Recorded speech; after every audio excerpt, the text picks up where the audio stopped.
Jerusalem, ikayalami, gilondoloze,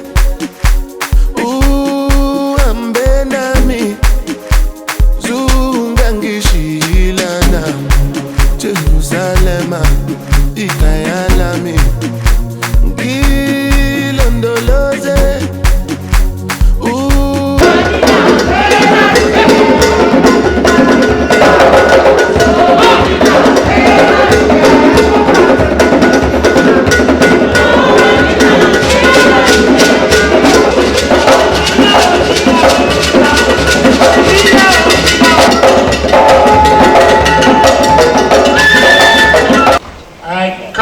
A great privilege once again to welcome you all to the 2023 Annual General Meeting and Conference of Exalted Professional Body ANUPA.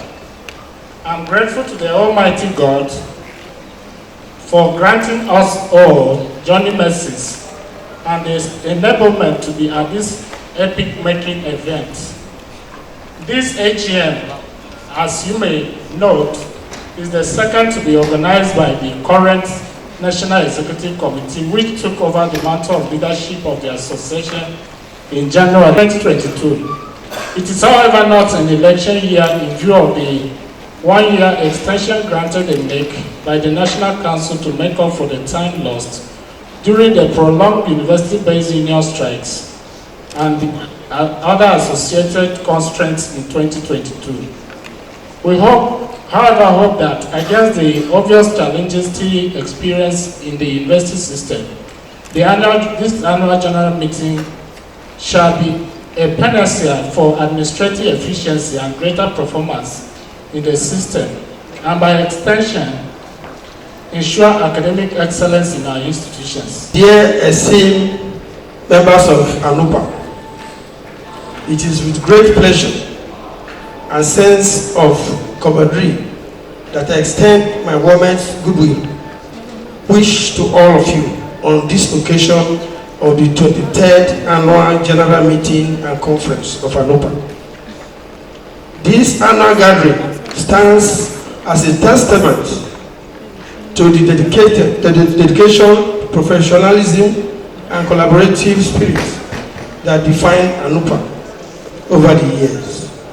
Your association has played a vital role in advancing the interests of university administration professionals in Nigeria.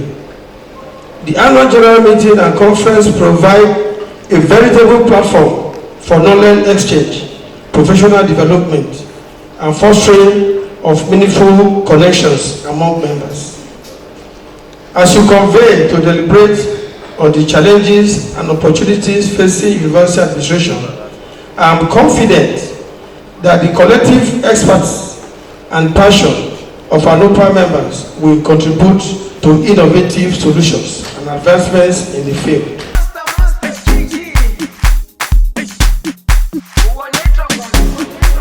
Jerusalem, ikayalami, gilondoloze,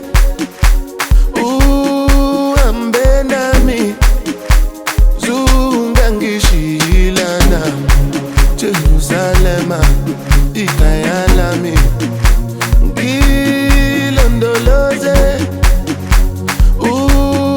ambenami, zungangishilana. The turnout in relation to economic realities is impressive. It shows that we are making impacts. That is why we are attracting the turnout. The purpose of our training is to ensure better performances in the university system. And so because we are making such desired impacts, the turnout will keep improving even in the face of economic challenges. We all know, at the time I took over, 1 month after, strike started in the universities, but we managed to pull through. So they have the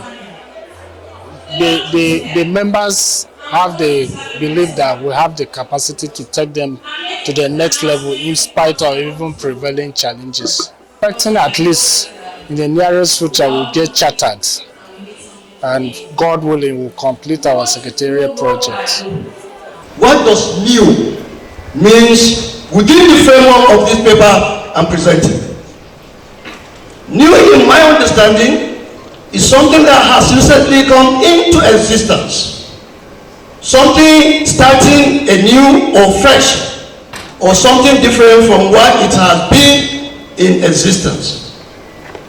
This simply means that development in the university today has to do with something quite different from the traditional methods and practices hitherto in existence. What is trend? Trend, on the one hand, can be seen as an inclination in a particular direction or new development.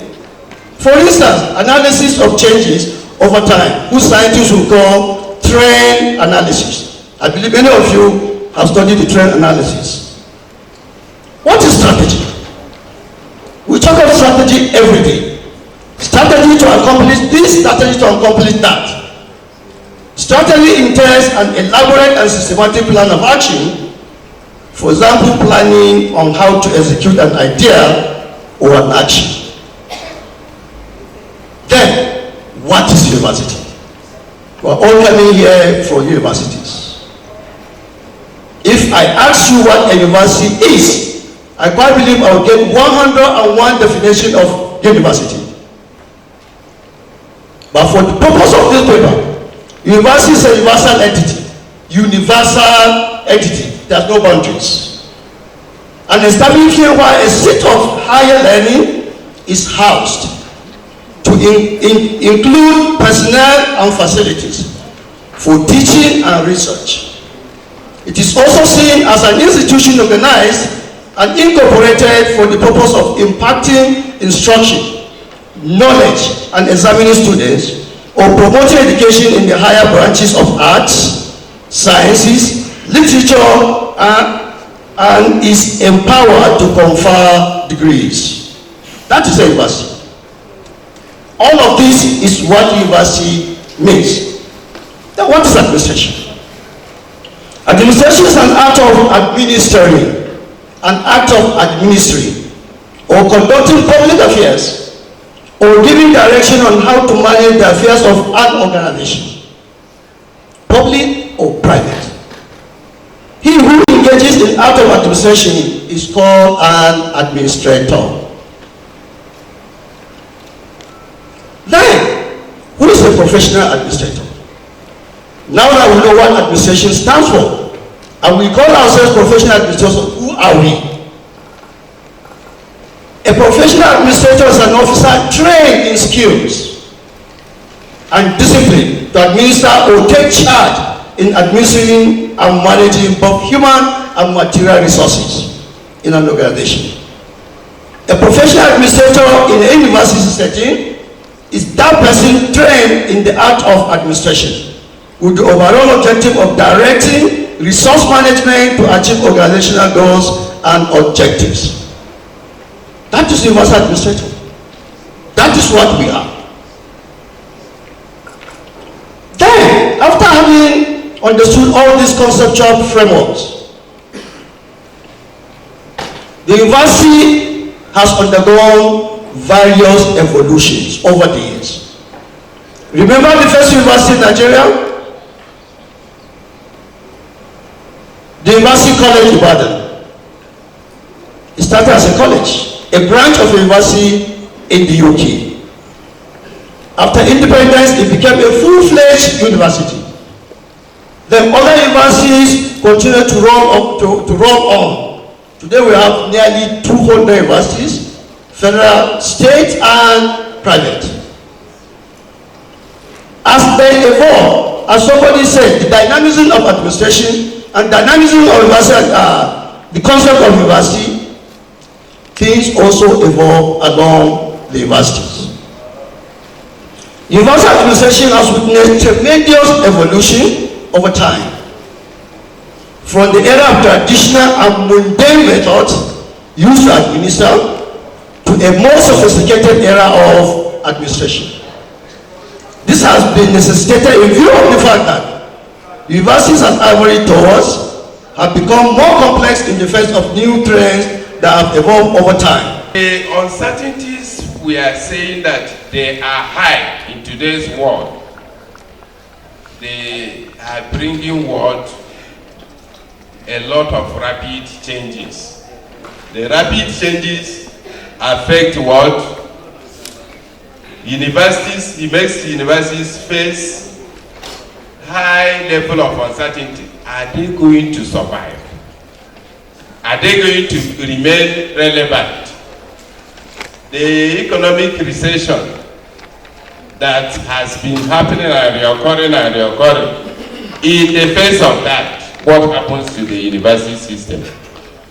Financial strength, intense competition is generated as a result. When there is hardship, people struggle to survive. And then universities that are in the developed world, they are making it to. I wish I came with statistics. The person who gave us the convocation lecture in our university last Friday, if you see the statistics he released with some universities he selected, those ones are generating money. One of them was generating as much as $1.something trillion a university. Some of them, he said, are generating up to 80% of their required revenue. As much as that. Some are not even looking for anybody to assist them. Why? Because they have been able to withstand this uncertainty. So strategic thinking is very, very important in these works. Now you, who is the university administrator, what do you do? I looked at it again, like a ship in the turbulent waters. If you are like a ship in the turbulent waters, what do you? I wanted to go down to my slide number 6. I don't know where it is now. So, but this place I'm summarizing is the approaches to solving this problem. You can look at them globally. Strategic visioning is one of them. Develop a comprehensive strategic vision for the university's future. The university where you are, what will you do to make sure that the future is guaranteed? Align both academic, financial, and operational strategies with long-term goals of the university. That is also very important. Collective effort for survival. That's expectant collaboration. Is that not true? You can't do it alone. I can't do it alone. So the emphasis here is what? For us to survive, we need to come together and think as we are thinking today.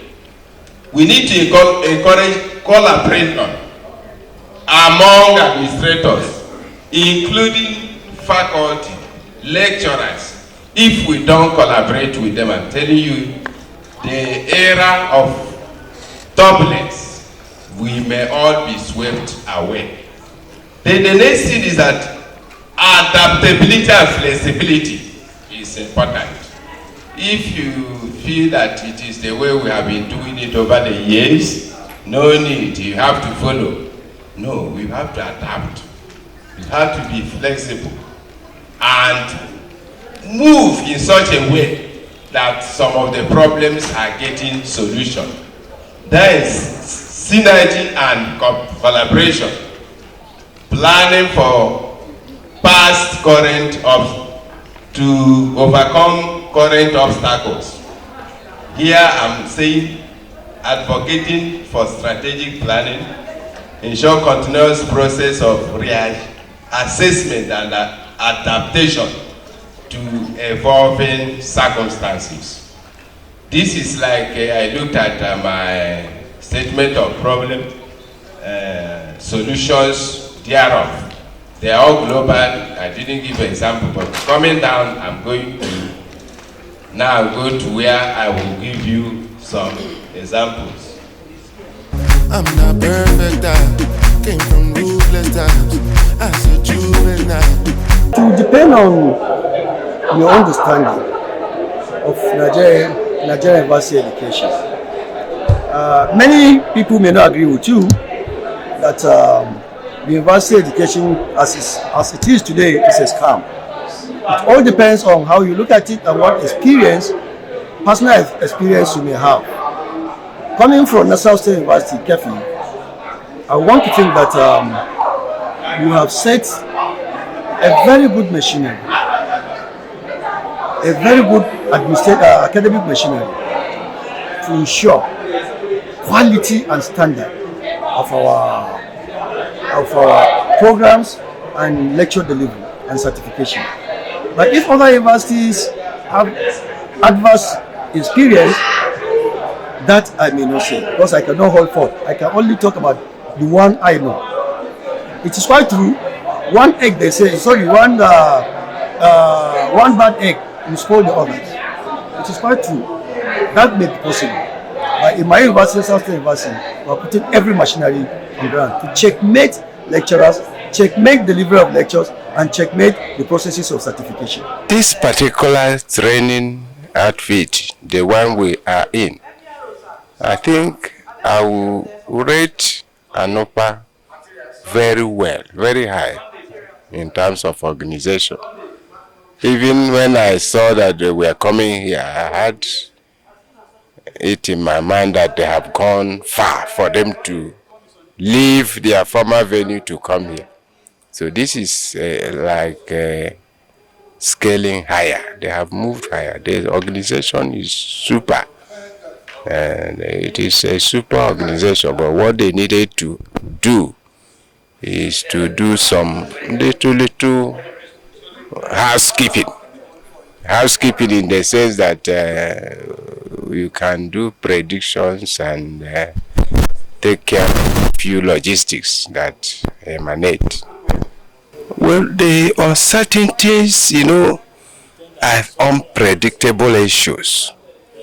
But now that we have seen climate crisis degenerating, I believe issues coming from climate change are on the hot burner. They will affect us. Many places, you see a university, erosion will come and chop it up. You will see your farmland, it will no longer be a place you can plant and harvest. You will see yourself as an administrator that ought to use your income to run your family, train them very well. That income will not measure up. It's uncertainty. So, and a worker that cannot fend for his family, no matter what capabilities you have, there is question mark. And the university also that is there that cannot have facilities to equip their students so that in this era, the students will be practical. They will be innovative with themselves. All these things we are talking about innovation. Most of them will be coming from the stakeholders who are the students. You only run good administration with good skill. The students, the environment will be so conducive for them to, develop their skills, synergize with one another, and move forward. So those are issues that are common, whether you like it or not. And the issues that pertain to global health challenges, which is related to the COVID-19 pandemic, you cannot rule out the possibility of another one coming in a short time. We are not praying, but such things are likely, going to come from time to time to affect the system. For pathways to overcoming challenges. It just means, by definition, it says it's a track that serves as a path. So if you are in a bush path, for instance, you would see farmers, they have some foot-beating paths that can lead them out. That's what we're looking for. How do we come out of these challenges? We probably will see. So the challenges currently facing our universities, you know, I said, if I ask anybody, probably we'll start with funding. My Vice Chancellor was sharing with us last week that Emeritus Professor Ayobanjo, when he wanted to be interviewed for the position as VC of UI, the chairman of council asked him what the big problems of universities were. And Ayobanjo said, funding 1, funding 2, funding 3. It has not changed.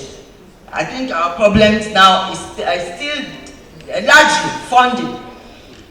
And because of some political inclinations and considerations, we are not allowed to do what we should do. Universities are not allowed to charge according to what they expend on students. And then there is infrastructural decay. And of course, I said obsolete curriculum. There are some things we just shouldn't be teaching. I don't want to offend any group. So what is most imperative now is development of your IT digital skills.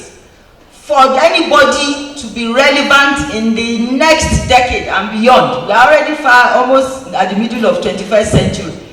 So we have staff and student unrest. We have policy somersault. Staff unrest has not been too frequent.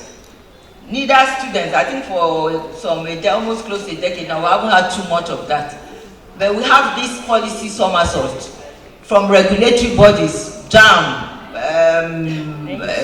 what do you call them now, budget, federal character, who don't understand the workings of the university. And you want to engage, you have a program, you want to engage staff. And you know the staff mix for accreditation, you need to have all the brackets covered. The head of service doesn't understand it. He looks at your whole personnel record and says, you can't get a professor. They won't allow you to engage a professor because, of course, you have to secure a waiver from them to be able to conduct any recruitment exercise. So you go to them, they don't understand. So and that's because the IPPIS came on board, which is what we are struggling to come out from. By the way, several groups have come out of IPPIS, several. Abuja just came out. So I'm hoping that the universities will have a headway and be able to come out of it so that we can run the universities well. So you have those kind of policies, somersault. You can't engage without going through all of them. And everyone you go to, there is roadblock. And as you go from one regulatory body to the other, if you want 50 staff, they are just giving you off record, please. Everybody is adding to that list. So by the time you finish, you probably will be able to just employ maybe 20 out of 50 that you really need. So those are big challenges, and that's at the level of the federal government, and we are hoping that they will be able to solve that. Of course, I had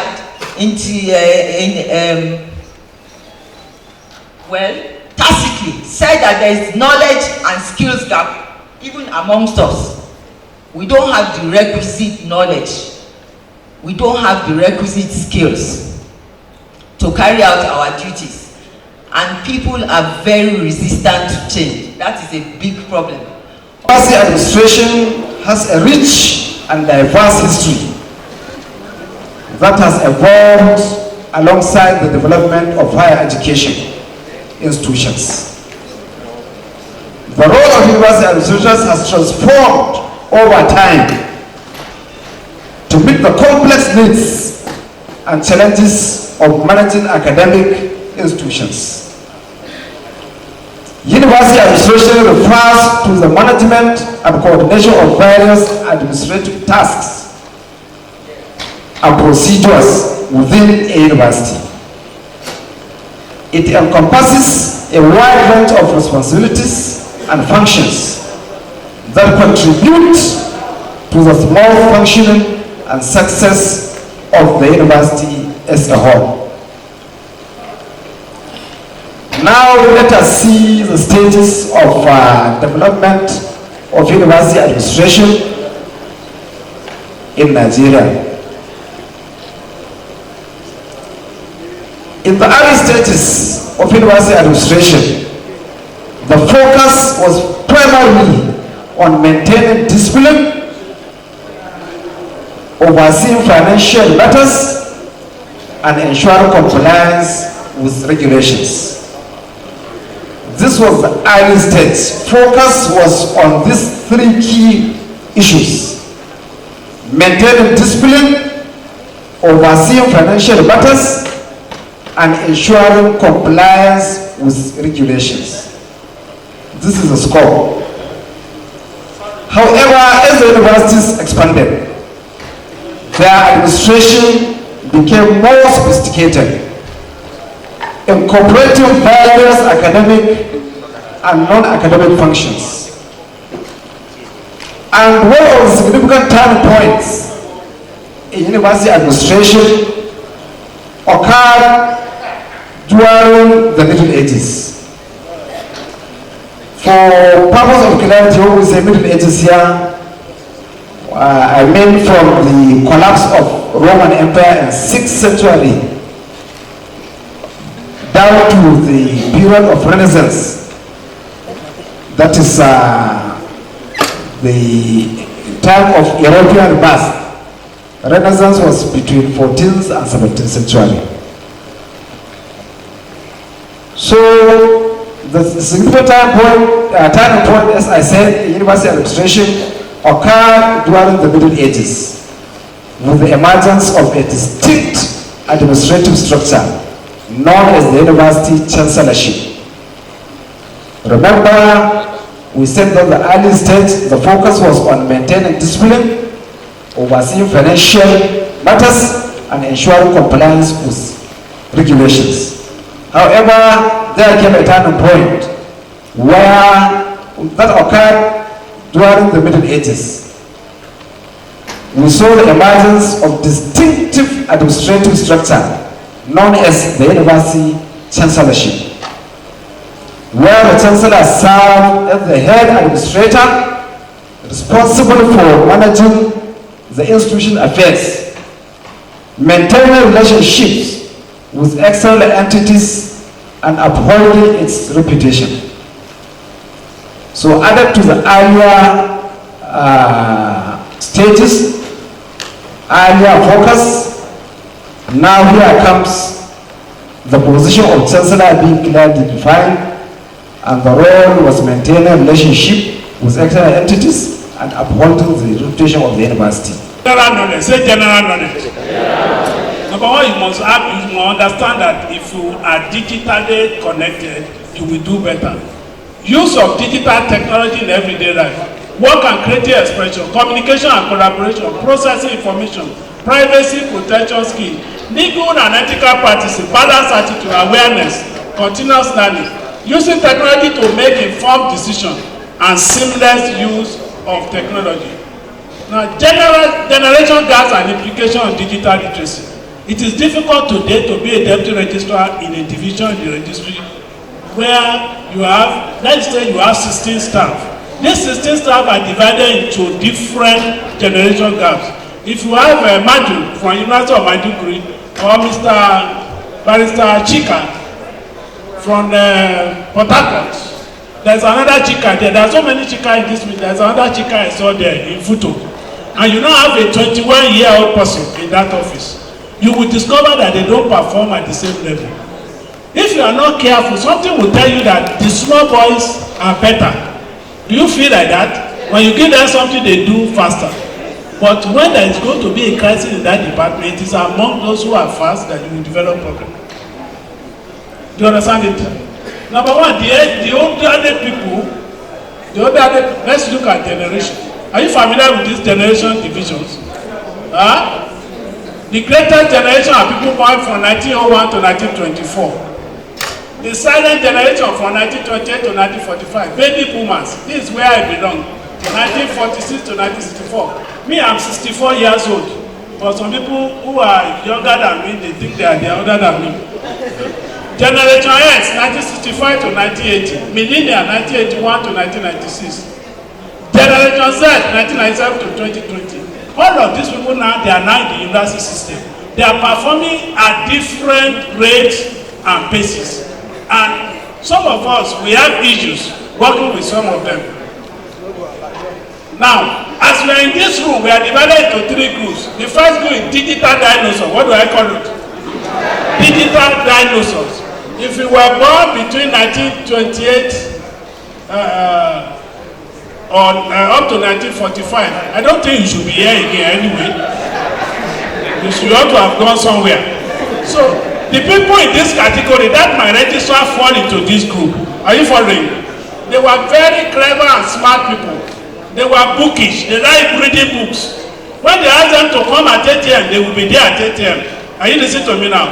So, in fact, that my registrar, if you say something is happening at 10, it will be there 8:30, 9. Is that okay? So it's not going to be everything that happened 30 minutes before the time. So that's generation silent. But their problem is that they were born, they have become aged before information age came. So they cannot play in the market. The next group, what are they? What do I call them? I want to be sure you have followed the digital immigrants. Who are immigrants? Somebody who was somewhere before and is migrating. So I belong to that. That is anybody born between 1965 and 1980. Very many of us are in that group. We were not born when there was digitalization. There was no computer when we were born. We have grown up before internet came to Nigeria. Is that okay? Many of you here now, you have been born, you have been grown up before 1996. So it is now difficult for you to catch up. Is that okay? You were trained, read book, digest the knowledge, and speak out of it or write out of it. That was the way you were brought up. Is that okay? Your parents also were telling you, read your book. In Yoruba, and they said, read your book, read your book. The meaning of that is that it's reading book that will make you successful. Is that okay? But now, books now are on the phone. Books now, because if my father is alive today, if you are reading phone, he will slap you, he will believe you are not reading book. You can't convince him there is a book inside the phone. So these people, they have what? Limited ICT knowledge and skill. They cannot multitask. Our generation cannot do 4 things at the same time. But if you are inside a cab with a young man of 21, he can be speaking to somebody in Lagos. He's also typing something on WhatsApp. He's also doing forest trade. Are you listening to me now? He can be doing 4 things. He's also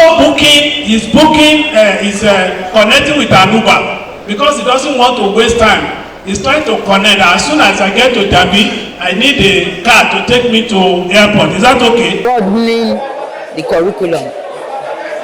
The skills the industries want. We're too straight-jacketed, teaching old, traditional, conventional things.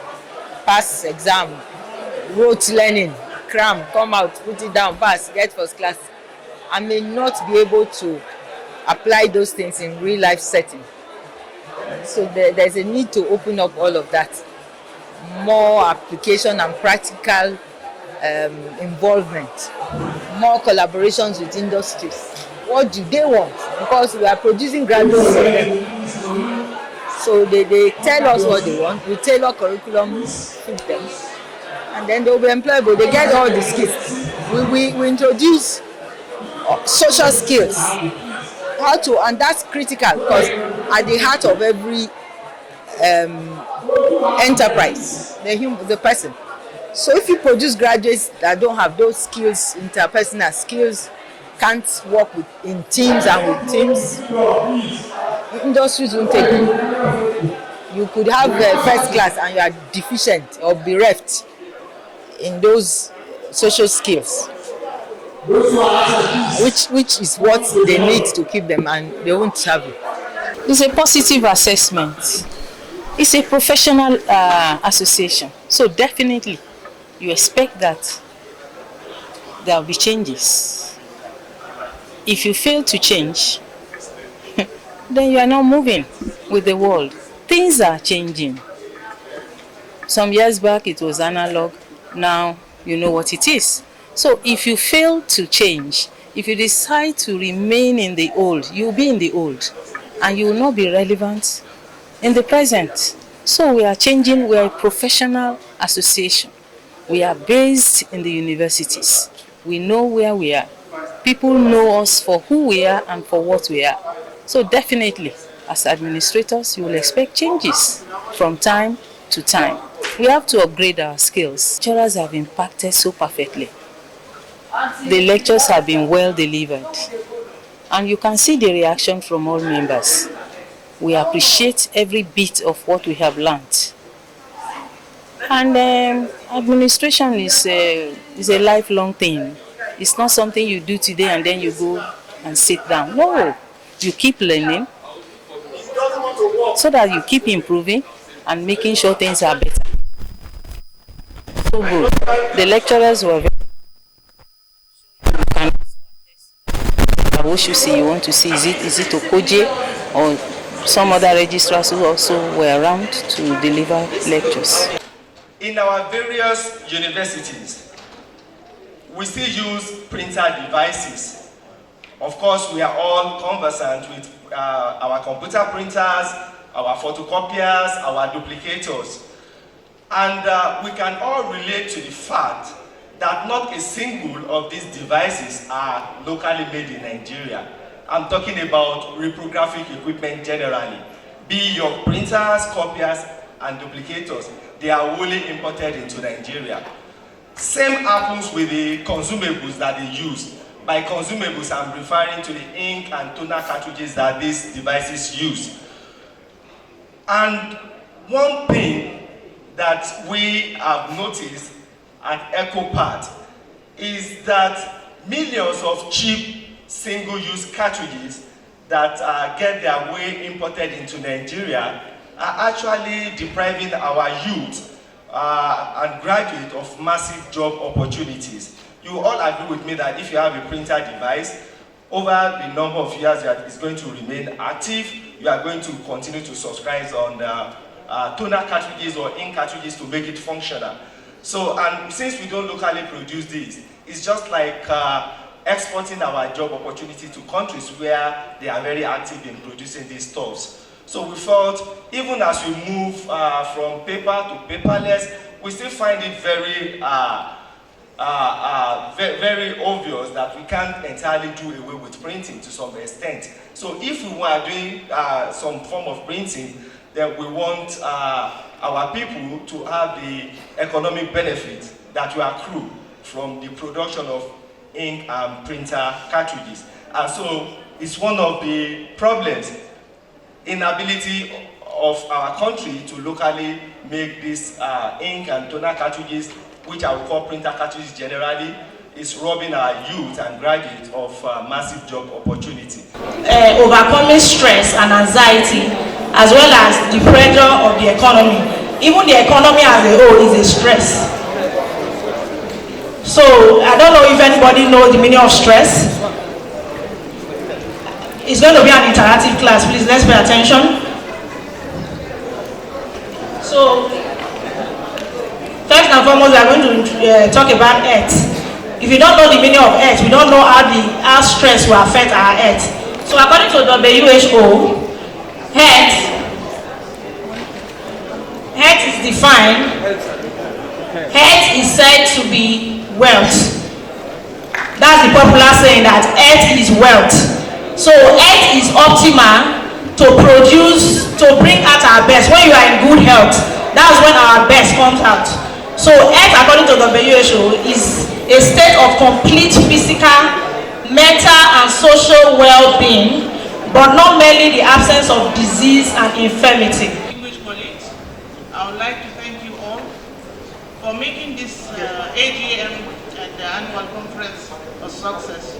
We have dined and wined, we have interacted, and most importantly, we have learned a lot. We have acquired knowledge, which I hope you will all go back to your branches and transfer same to those that were not able to attend physically. On this note, I wish you a safe journey back to your various destinations. Wake up.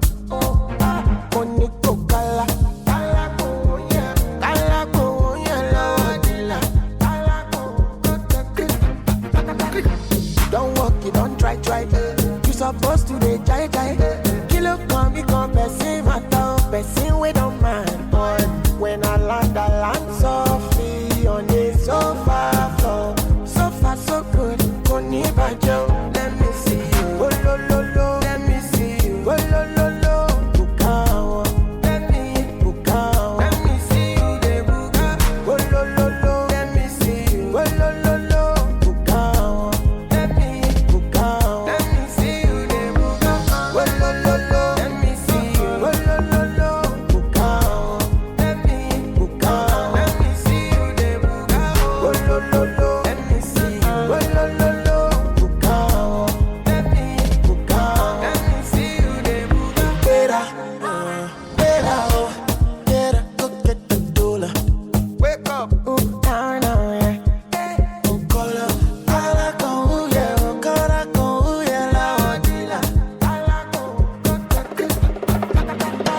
don't walk, don't try.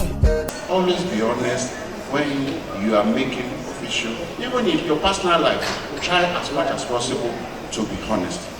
Supposed to be high. Kilo kahulu shefu water. They see when I'm mad. When I land so free on a sofa floor. So far so good. Koni bajo.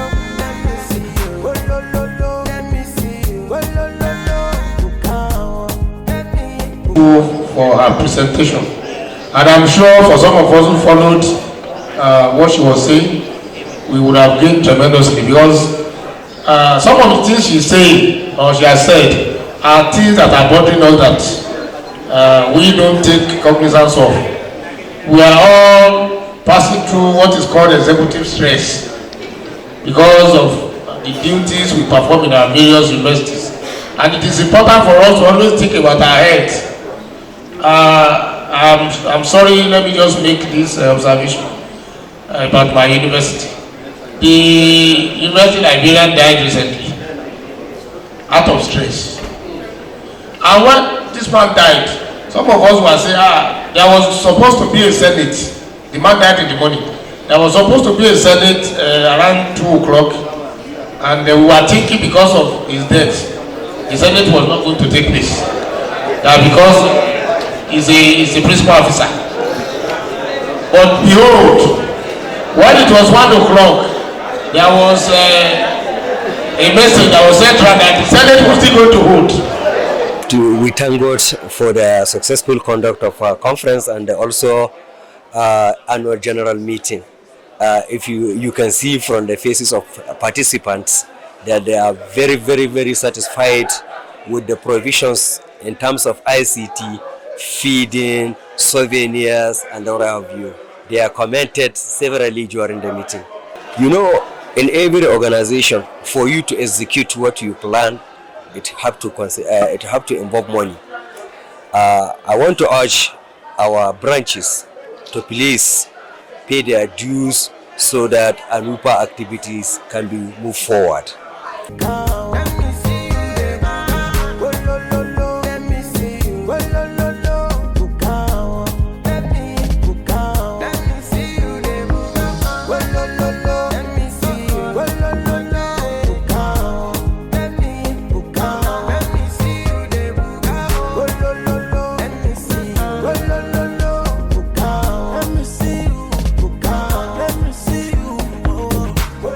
A very huge success. I've never had it as smooth as this before, and we thank God for what He has done for us. You can see nobody is complaining, everybody is looking very happy at the end of everything. So, and we pray that we'll continue like this. Leadership has been very forward-looking and very successful. He may look very quiet, but he knows what he's doing. He knows how to get his targets, and he carries everybody along. He's operating without a title, so, and that's what is helping him. He's not bringing up himself as the president of ANUPA. For any suggestion I give him, he takes it and works with it efficiently. And that's what has propelled him in his progress. Of this session, let's talk to ourselves. Let us see a way we can plug the loopholes. Let us see a way we can make positive impact, so that at the end of the day, these people will say, if not for these administrators, that the university administration in Nigeria would have come to nothing. Interesting. I'm happy to be here,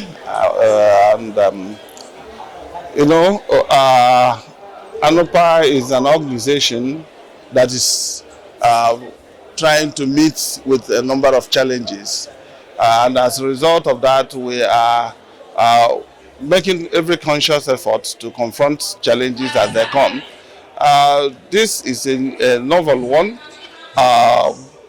being held here in the National Universities Commission. Is a way of trying to see that collaboration to ensure that there is that synergy between the ANUPA and the other organs of education, and with a view to also prospecting in the right manner in terms of development, making ANUPA the mouthpiece in terms of university administration. So we've had a number of interactions with NUC, and NUC has seen that ANUPA is really pathfinding in the area of developing skills and competencies of university administrators. This particular 2023 conference is unique. You can see a number of issues are there. We have brought in the issue of the total theater, what they call the total theater concepts, where you see people just come to conferences, not just listen to lectures, and so, but a little bit of entertainment comes up there to make them relax, to make them see it as also a home outside home, a home from home.